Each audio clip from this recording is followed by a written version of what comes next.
Ата-апа, мени сактап калыңыздарчы. Мен жашагым келет деп ыйлаган Түгөлбай эсиңиздердеби? 15 жаштагы кыргызстандык жигит мындан бир нече ай мурун атасы менен Индияга дарланууга келген. Ал бүгүнкү күндө толук түрдө сакайып, мекенине кайткан жатат. Ал кыргыз элине жана индиялык дарыгерлерге, ошондой эле Жардам сбору Даниэль Кайрымдуулук фондуна ыраазычылыгын билдирди.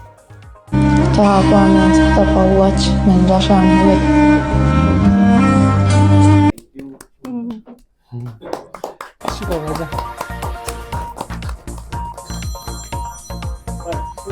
Риас.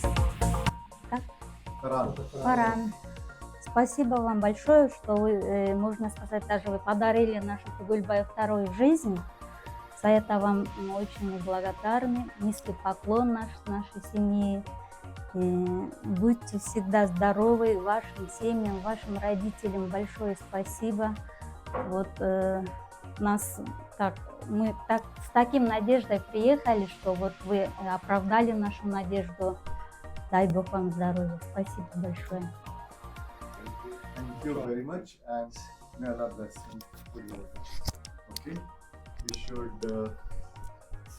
We have done the half work is still pending.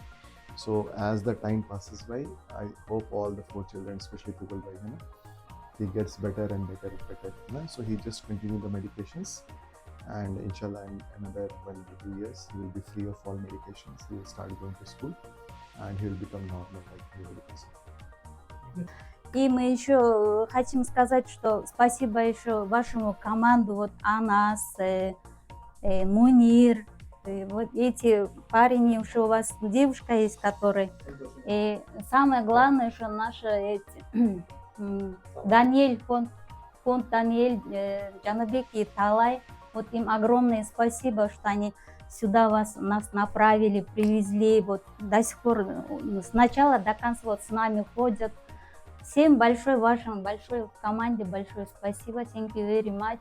Мекендештер, бүгүн биз аябай кубанычтуу күн деп койсок болот. Түгөлбай инебиз Кудай буйрса 18 январь күнү Кыргызстан өз мекенибизге кайтып кетип жатат. Бүгүнкү күндө биздин доктурларга өздөрүнүн ыраазычылыгын билдирип, биздин командага ыраазычылыгын билдирип, азыр подаркалар берип, сүйүнүп турган кезибиз. Эч ким оорубасын